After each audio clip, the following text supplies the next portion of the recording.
Has the Alabama coaching search been finalized?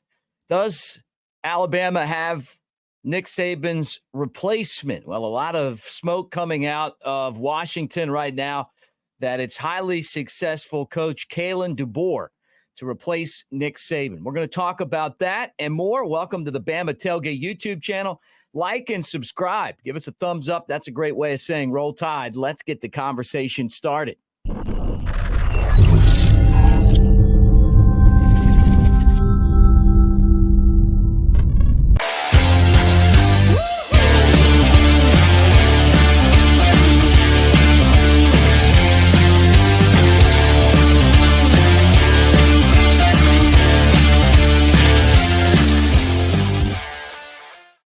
What do you say, everybody? Welcome to the Bama Tailgate YouTube channel. I'm Mick Gillispie on the socials at Broadcaster Mick, and today's show is presented by Pearl River Resort over in Choctaw, Mississippi, Philadelphia, Mississippi. Hour and a half drive from Tuscaloosa, 2 hours from Birmingham. They got it all at the Golden Moon Casino and the Silver Star. They've also got a sports book, Vegas-style sports book. It's amazing. Over at the Timeout Sports Lounge, find out for yourself where you can lay legal bets on college basketball, the NBA, NFL playoffs, NASCAR. Find them all over there. They got Dancing Rabbit, the Augusta You Can Play, their amazing golf course, table games and slots all over there at Pearl River Resort. All right, guys, let's get into this conversation. Thanks for hanging out with us.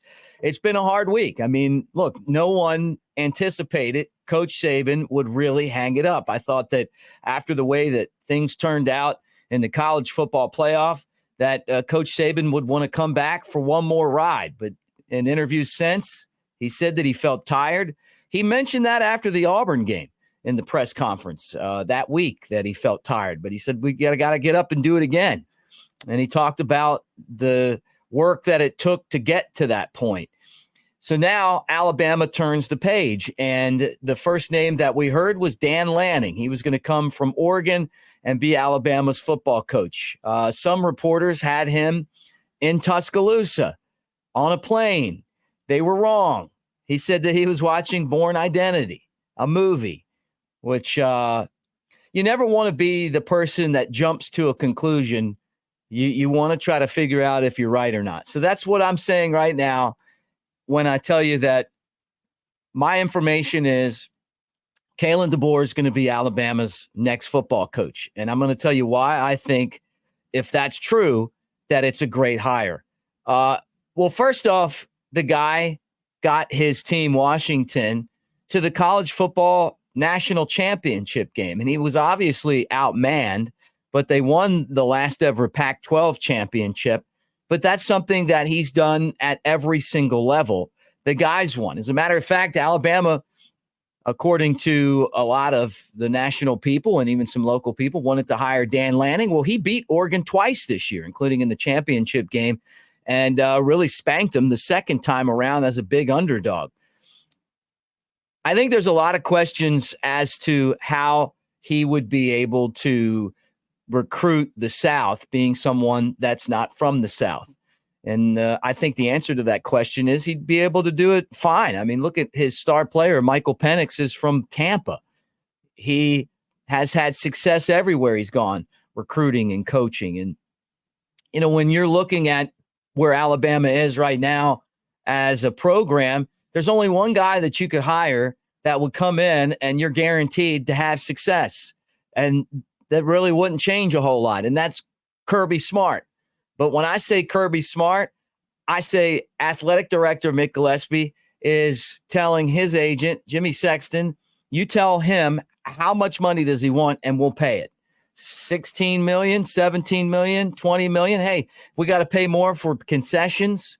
Tickets cost a little bit more to have Kirby. Then I'd be willing to make that happen. But I guess because I lived through so many of these other coaching searches and the results of not paying the money to get the best, like we did with Nick Saban, I probably wouldn't feel the way that I do. Not to say that Kirby would even leave. I mean, that's his alma mater. That's where he played football, and it's his dream job.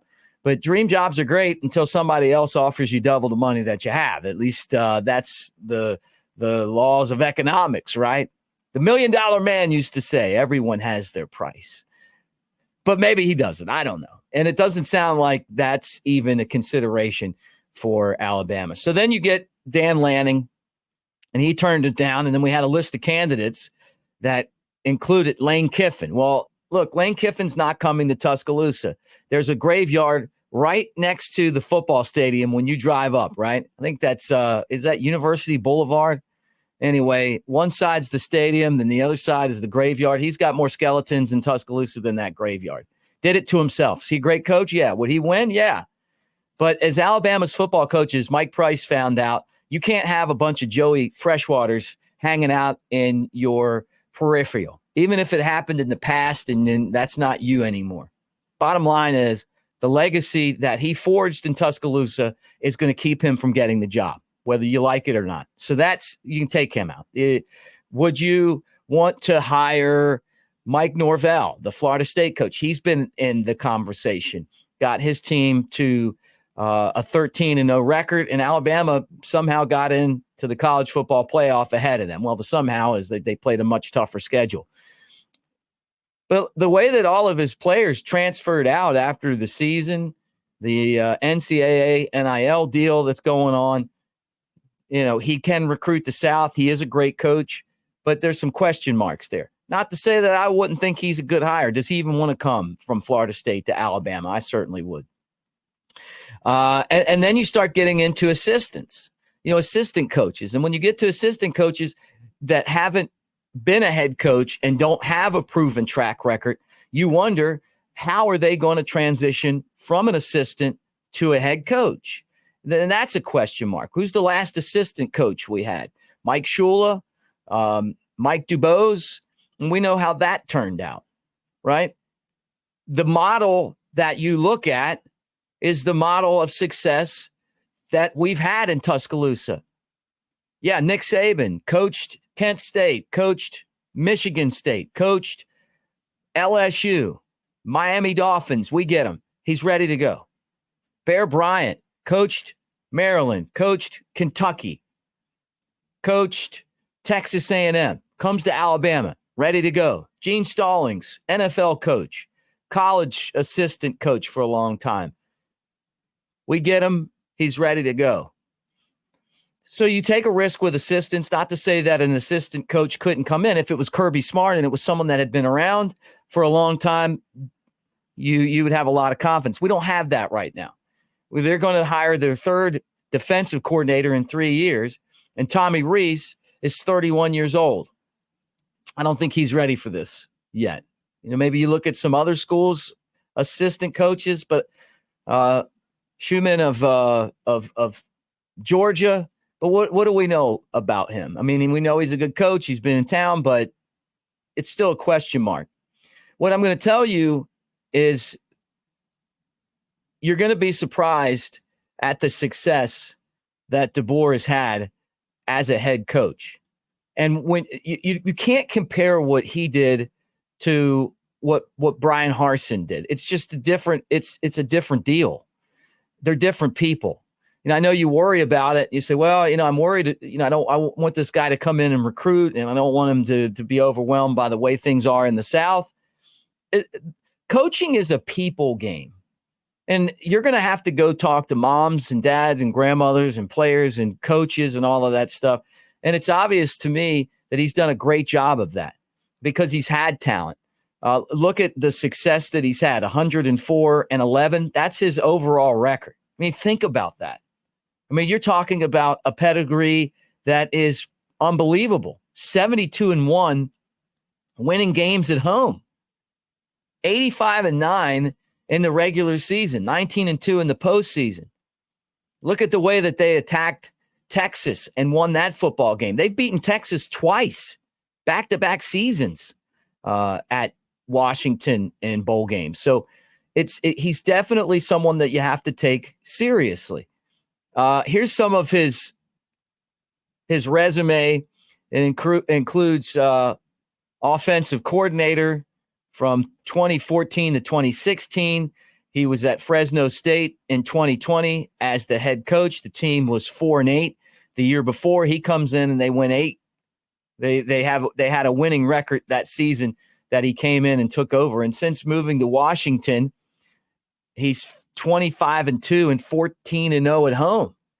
And I mean, Washington has had some decent success, but this guy's even compare him to what Steve Sarkisian did at Washington. And remember, Sark was a USC, California guy and came to the South, and he's done a great job of recruiting. You look at the 19-2 in the postseason, the way that his teams are prepared, count the Pac-12 championship game in there as part of that as well. And I think that this is a guy that everyone should really get behind and take seriously. If Alabama inks DeBoer, we're going to lose some players, but we were going to lose some players anyway. Starting to see reports that Isaiah Bond is in the transfer portal. Get ready for other guys to get in the transfer portal. That's just going to happen. That was going to happen when Nick Saban decided to retire. It's just part of the game. But no player's bigger than the Alabama program.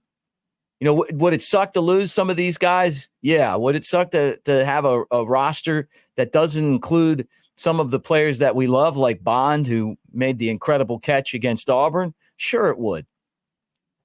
But if he decides to leave, then he decides to leave. He made a commitment to Alabama and not Nick Saban. I'm sorry, Nick Saban, we love him. He's the greatest coach of all time. But when you don't say, hey, here's my commitment to the University of Nick Saban, you do it for the University of Alabama.